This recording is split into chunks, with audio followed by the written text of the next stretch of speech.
Okay, guys, magandang araw sa bawat isa. Sa ngayon ay mag-unboxing tayo ng isang motorcycle gadget na gagamitin natin. At ito ay in-order natin sa Motoplanet. Ayan, in-order natin sa Motoplanet para magamit natin. Para magamit natin sa ating mga long rides. Which is, titingnan natin yung durability ng gadget na to o yan, equipment na to na gagamitin natin for long ride. So, buksan na natin. So, check muna natin yung wala naman siyang sira. Wala naman siyang damage. Yung box. So, kaya titingnan na natin. Bubuksan na natin. Dito natin buksan sa kanto para sa side yung pagupit natin. So, ayan. Mga bossing, ito ang kailangan natin. So, mga ka-travel, mga long rides. So, yan. Nakikita ko na. So, yung in-order ko nito ay isang radar. Isang radar na model ng Spider helmet. Ayan. O, diba? Spider radar. So, ayan. Diba? So, makikita natin dito yung competitively priced full face helmet for riders that value quality and safety. Meets ECE 22.06, so mas mataas na kasi dati may 22.05. Yan. So, meron na siyang 22.06. So, yung dati 22.05 pero ngayon 0.06. So, mas mataas ang grade na ibinigay sa kanya ng ECE, Standard Certification, Safety Standard Certification, Next Level Safety Focusing on Enhanced Shell Strength. Yan, yun ang ibig sabihin nun, na talagang matibay yung kanyang shell. Improve penetration, resistance, and structural integrity. Actually, yung EC helmet, yung ECE, yung talagang, yun na yung pupunta na sila dun mismo sa company ng ECE, ng Spider, para i-test yung kanilang mga materials na ginamit, yung mga shell materials na ginamit sa helmet. So, kaya yun, naipasa ng Spider yung ganong klaseng standard protocol o standard license na talagang magiging safe yung mga riders, no? Yung mga riders na gagamit ng helmet. So, kaya ito rin ang napili ko kasi full face gagamitin ko sa long ride. Alam niyo ba bakit full face? Ba't hindi ako pumili ng modular? Kasi nga talagang sa bilis minsan, napapabilis ko minsan yung takbo. Pag modular kasi, yung parang mabilis siya yung modular, parang mabilis siya. Marami kasing harang-harang, di ba? Although modular siya, madali siyang hubarin, saka iangat mo, hindi mo natatanggalin yung yung helmet, iaangat mo lang, ipi-flip up mo lang. Yun ang modular. So ito full face. Bakit full face? Kasi gagamitin ko sa long rides at sa mga mabilisang long rides gagamitin natin. So medyo para sa akin safe kasi close yung buong buong check mo doon. No, buong piece mo close na close. Yun. So ayan, binuksan na natin. So natanggal na natin. So binuksan na natin siya para at least makita na natin kung ano yung nasa loob niya.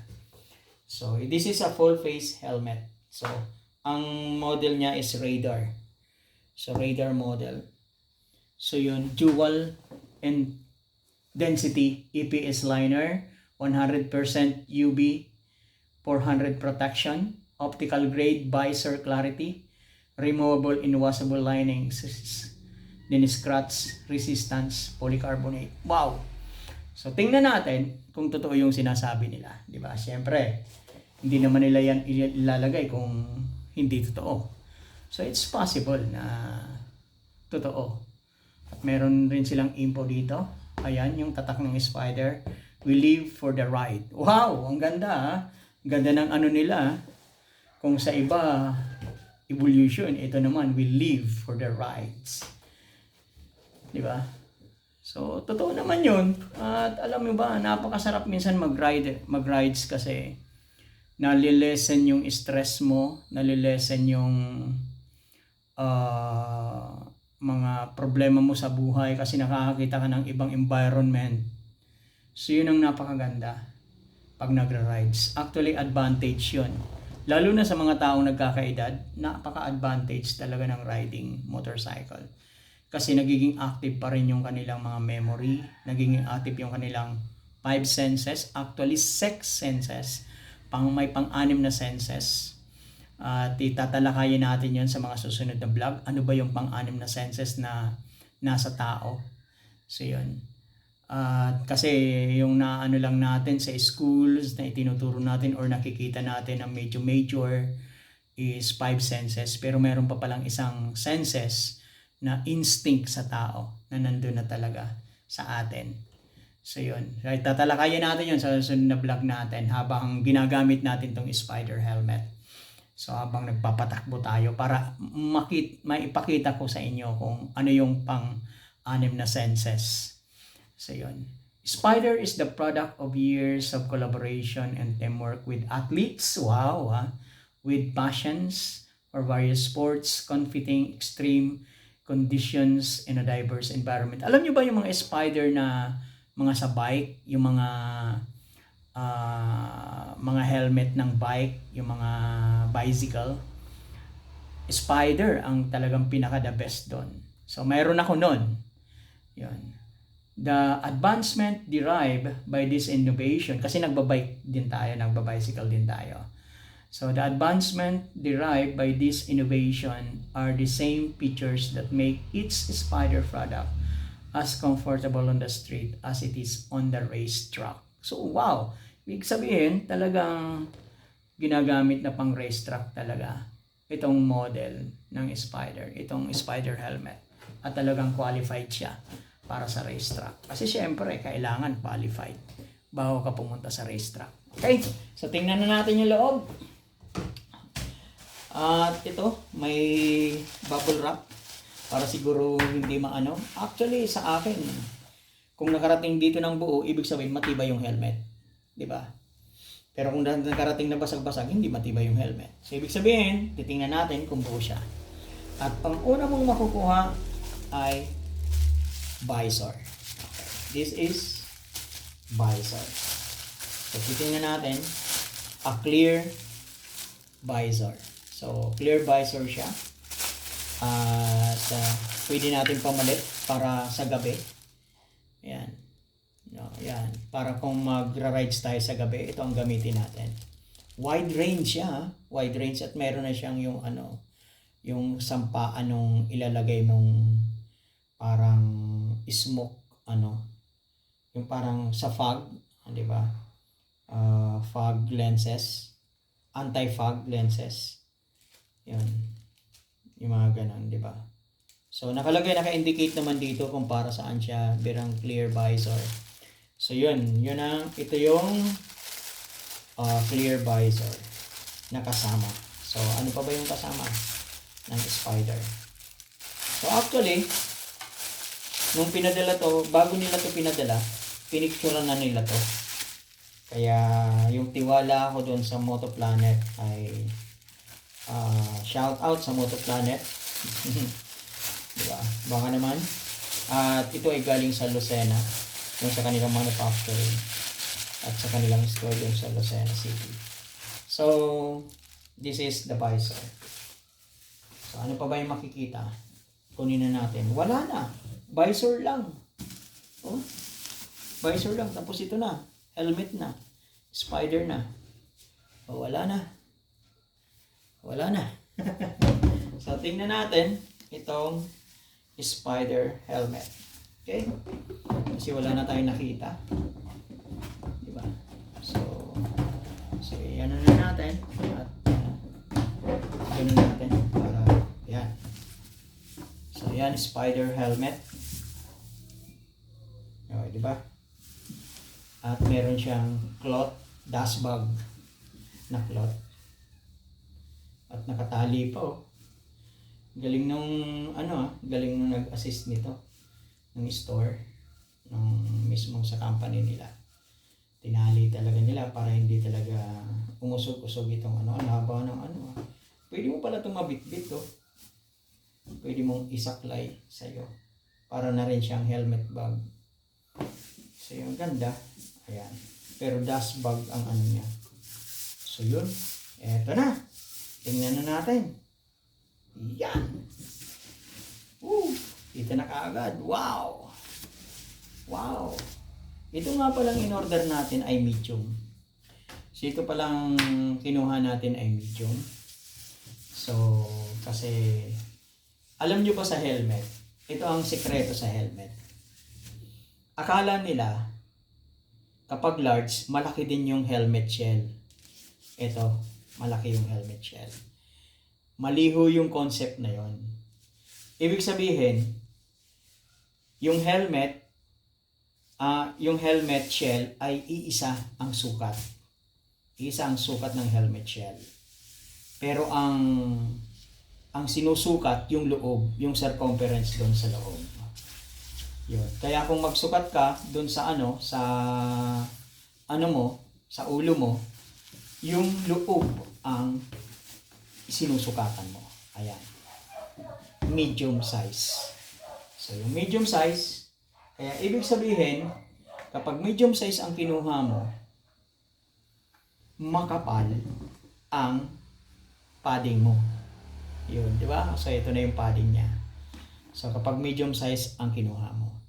Kapag large size ang kinuha mo, ninipis to ng konti. Ayan, yan yung isa sa mga ng concept ng tamang concept ng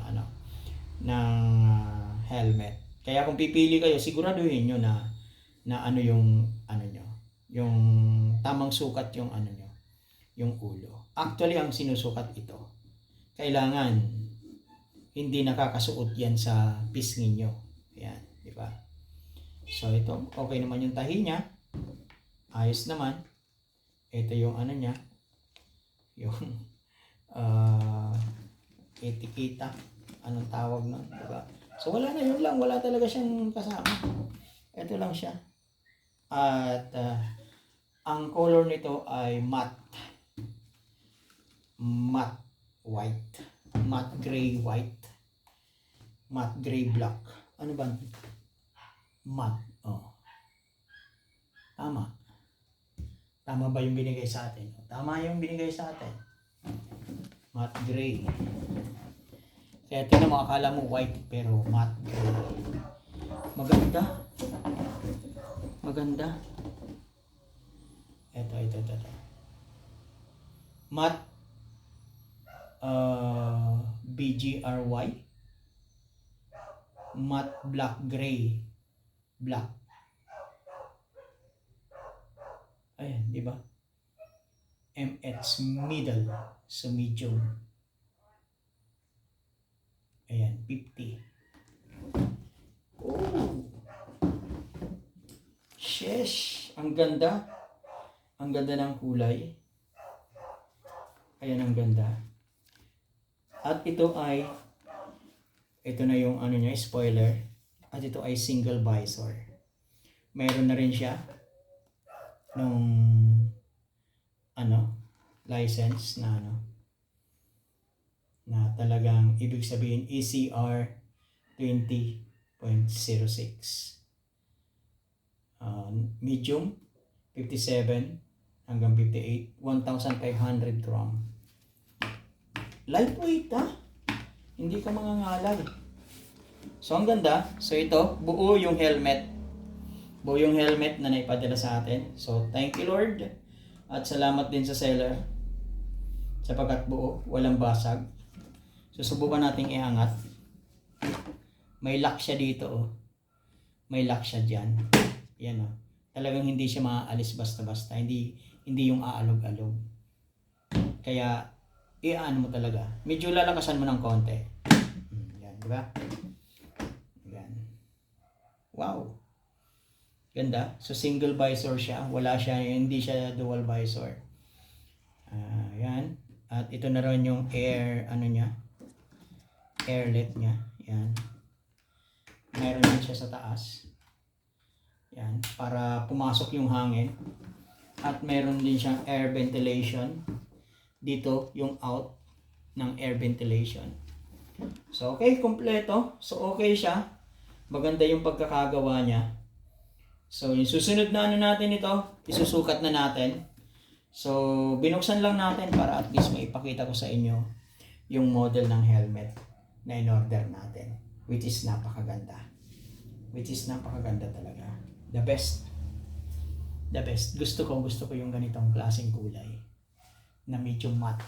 Hindi siya glossy. Wow. Di ba? Hard. Hindi siya yung mataginting na lagatok. Hindi makunat. Makunat siya.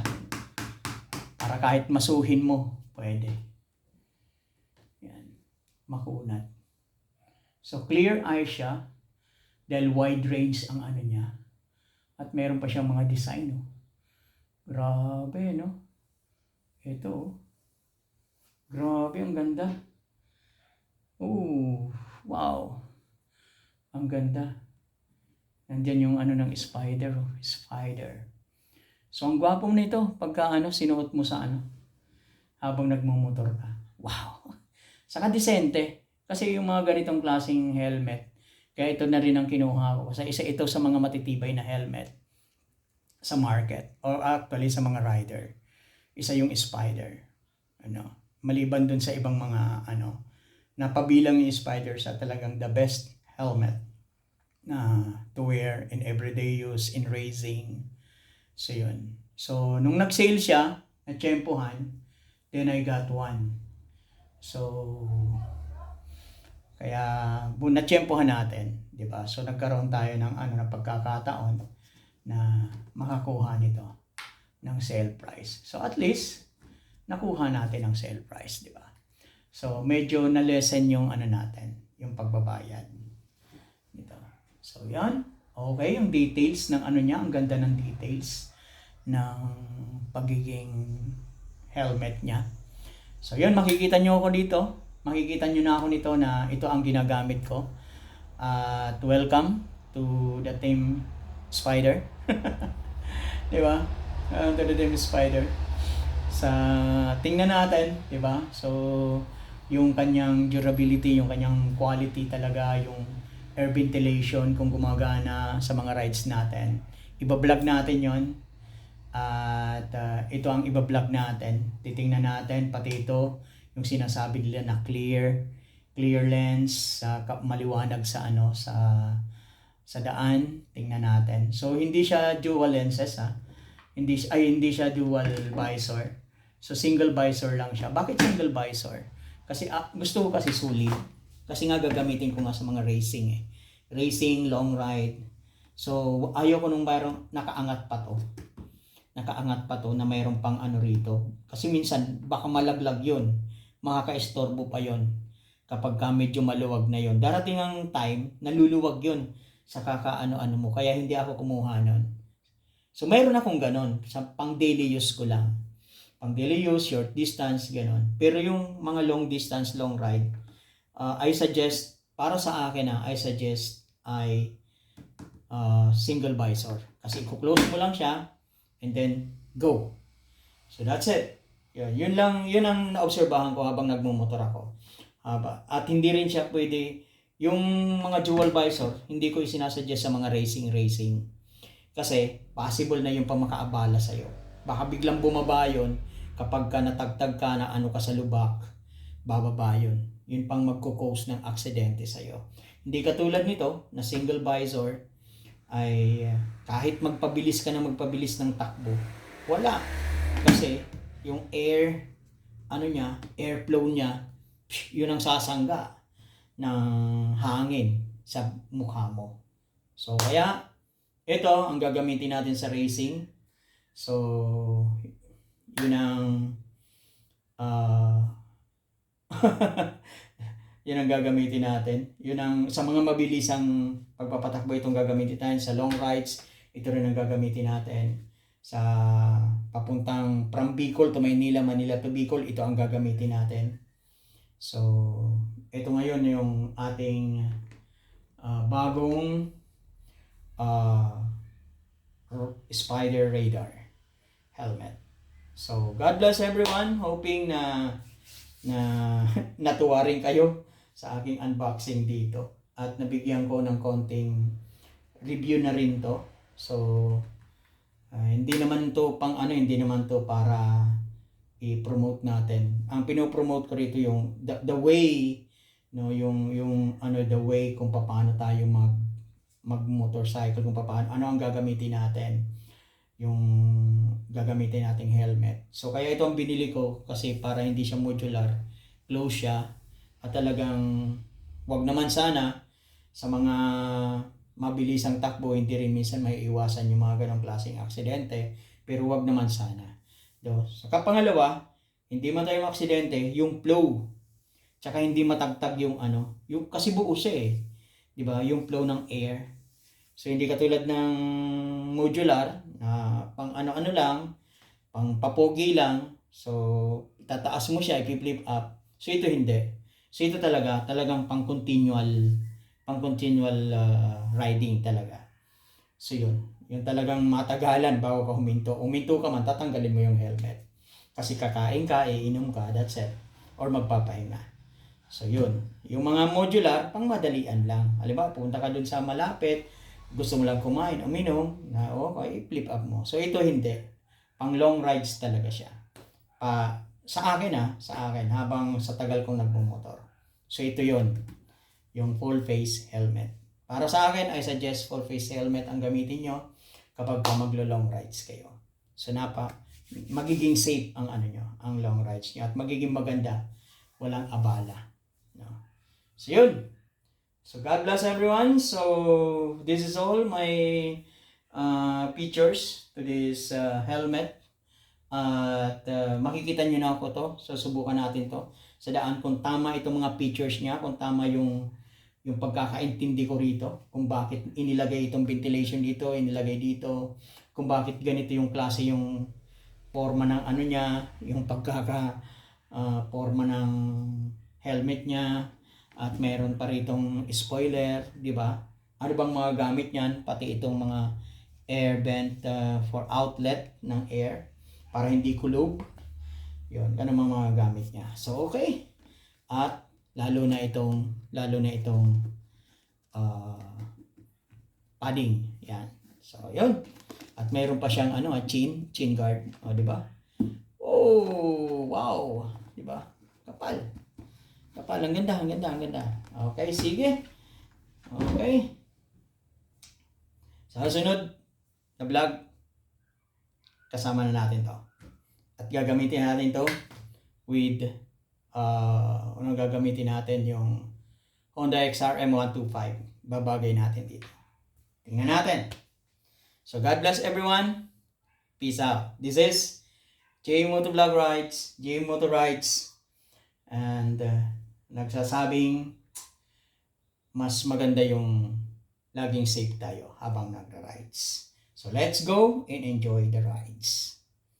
Peace out. God bless everyone. Spider Radar.